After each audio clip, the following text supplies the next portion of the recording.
Channel کو یہاں سے سبسکرائب کریں اور یہ بیل آئیکن پر بھی کلک کر دیں تاکہ ہر آنے والی ویڈیو سب سے پہلے آپ کو مل سکے۔ یہ میرا نیا چینل ہے خوابوں کی تعبیر راشد عطاری، اس کو بھی سبسکرائب کریں۔ انشاءاللہ آپ کو بڑی اچھی باتیں ملیں گی۔ خوابوں کی تعبیریں میں انشاءاللہ پیش کروں گا۔ بسم اللہ الرحمن الرحیم، صلو علی الحبیب صلی اللہ علی محمد۔ راشد عطاری خوابوں کی تعبیر لے کر پیش خدمت ہے۔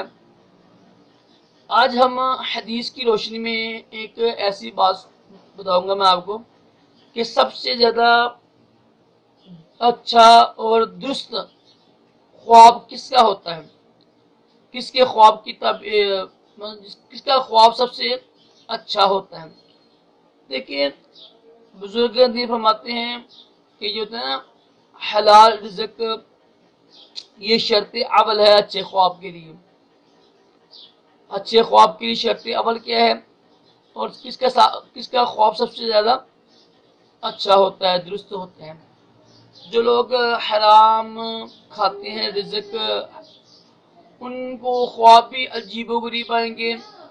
تو اس لیے اپنی غذا کو، اپنے کام کو، اپنے لباس کو یہ حرام کام سے بچانا ہوگا، حلال ہی پر یعنی اپنا گزارا کرنا ہوگا۔ حدیث پاک میں ہے کہ جو سب سے زیادہ راست گو نا سچ بولنے والا ہے، جھوٹ بندے کے خواب اچھے نہیں ہوتے ہیں۔ جو راست گو ہے، سچ بولنے والا ہے، اس کا خواب سب سے زیادہ سچا ہوتا ہے۔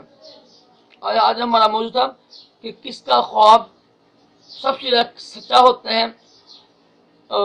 حدیث پاک کی روشنی میں۔ تو آج کا یہی ہے کہ جو سب سے زیادہ راست گو ہوگا، سچا ہوگا، سچ بولنے والا ہوگا، رزق حلال کھانے والا ہوگا، اور سچے خواب کی شرط ہے یہ کہ رزق حلال ہو۔ تو امید ہے کہ آپ کو معلومات اچھی لگی ہوگی کہ سچ بولنے والے کا خواب حدیث پاک کی روشنی میں سب سے زیادہ سچا ہوتا ہے، اور رزق حلال پہلی شرط ہے، لازمی شرط ہے۔ امید ہے کہ آپ کو ویڈیو اچھی لگے گی، لائک کریں، شیئر کریں۔ اللہ تعالیٰ ہم سب کو سچ بولنے اور رزق حلال کھانے کی توفیق عطا فرمائے اور اچھے خواب دکھائے اور دونوں جہانوں کی بلائیں بھی عطا کرے۔ اللہ حافظ۔